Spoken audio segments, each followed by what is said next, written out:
السلام عليكم، مرحبا بكم. ان شاء الله تكونوا كاع بخير وعلى خير. اليوم جبت لكم وصفه تاع بسله السوق يجي مطرطق بالضبط تاع الليمون، يجي حقيقه رائع في البنه.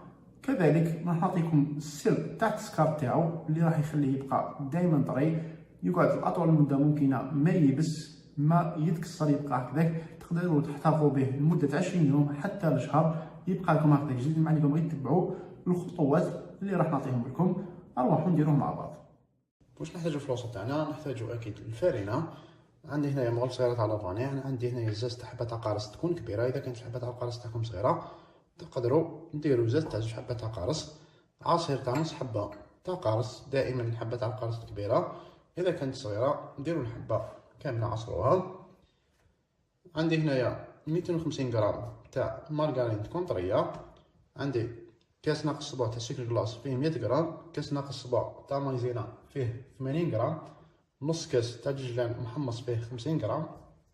وهنايا عندي نحتاج حبة تاع بيض مع 3 تاع صفار بيض. نروحو مباشرة طريقة التحضير. درت المارغرين هنا، نزيد معاها 3 صفار بيض، هذا الأول، هذا الثاني، والصفر الثالث. نزيد الحبة تاع البيض،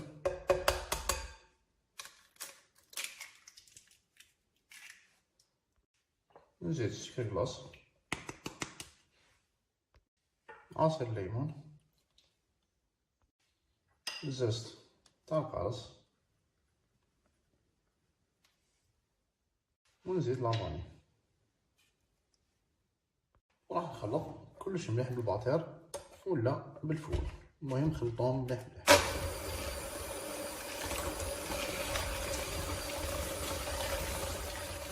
هنايا خلطت حوالي 5 دقائق بوصلت للقوام هذا. الآن راح نزيد المايزينا هذاك، نزيد الجبجبان، نخلطهم شويه ومن بعد نبدا نخلط بالباطير لمده 2 دقائق.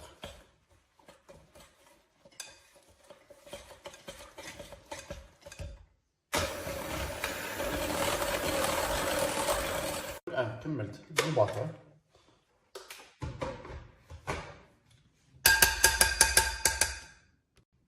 نبدا نزيد في الفرينه بالعقل، نزيد رشه خفيفه تاع خميره كيميائيه،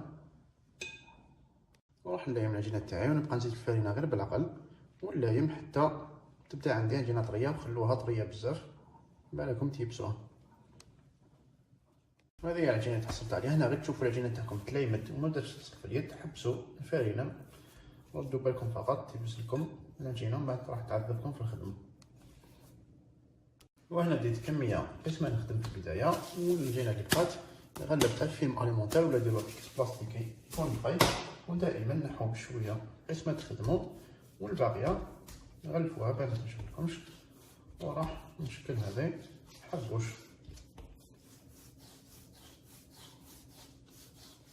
وهنايا الخش نتاع الحبوش تاعكم نتوما كيف راكم باغيين الحبه تاع البسبوسه تاعكم تجي. اذا بغيتوها تكون كبيره ديروا حربوش خشين، اذا بغيتوها تكون متوسطه ولا صغيره صغروا الحربوش تاعكم. ندير 2 حبات، عفوا ندير 2 صباحتين ماشي 2 حبات، ونقص الحبه تاعي.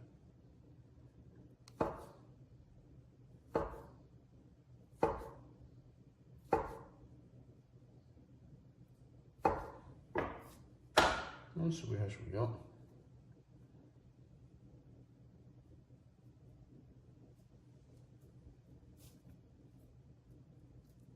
نروح نكمل العجينه تاعي كامل نفس الطريقه.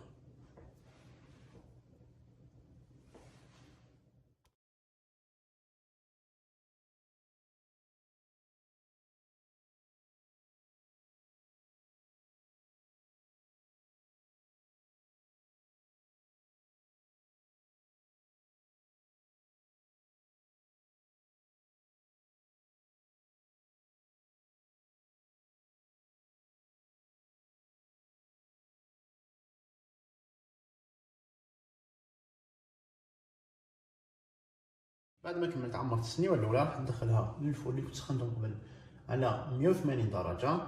بعد ما ندخلها الفرن نشعلو غير من الاسفل فقط لمده 10 دقائق، ومن بعد نشعلو من الفوق ومن تحت حتى يدي الكاطو تاعنا لون ذهبي خفيف.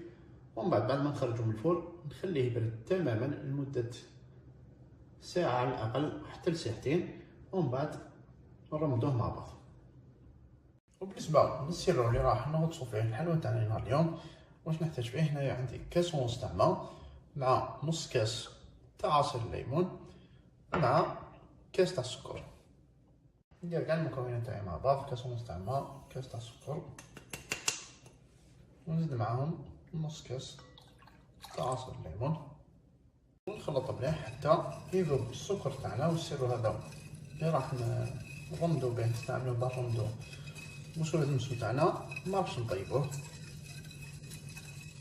وهنا نجيب الحلوى تاعنا نقصها في السر هذاك شويه شويه، متخلوش تطول بزاف، ومن بعد نديرها تكتر شويه في الكسكاس.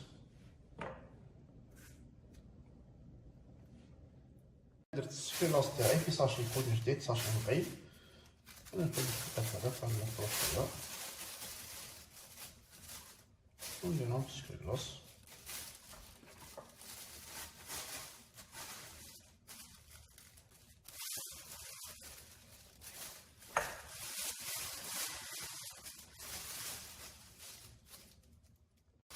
وراح نغلق الصافي بهذه الطريقة، ونحركهم شوية وغير بالعقل باه ما يتكسروش داخل بهذه الطريقة.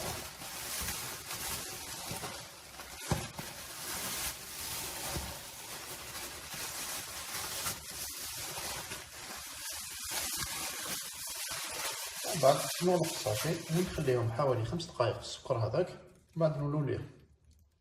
بعد ما فات 5 دقائق نعاود نحركهم مرة أخرى تحريكة خفيفة،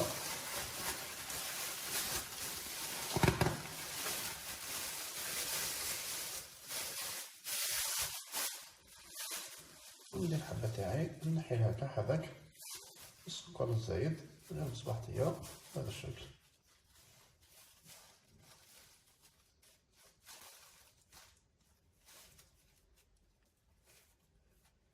وبالطريقة هذه راح يقعد التسكر تاعكم مدة طويلة بلا ما يبس، ما يتكسر، ما يصرالو والو، فقط ديروه في علبة بلاستيكية مغلوقة مليح وخلوه، راح يقعد لكم حتى 20 يوم حتى لشهر عادي هكذاك طريق.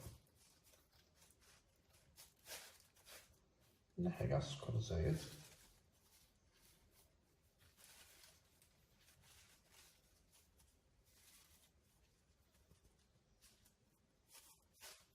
وتعاملوا معها غير بالعقل لأنه بزاف طويل.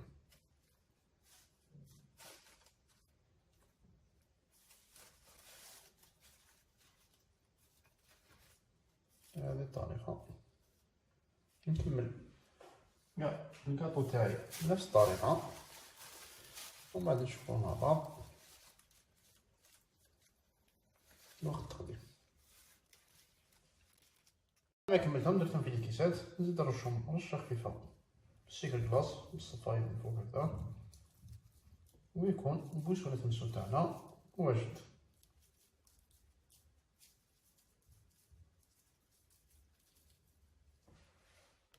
وهذا هو بوصلة المسو تاعنا اليوم، يجي حقيقة غني بالذوق تاع الفارس، ويجي زاب اثنين ويجي طري. نقسمو منه حبة نشوفو كيف يجي داير للداخل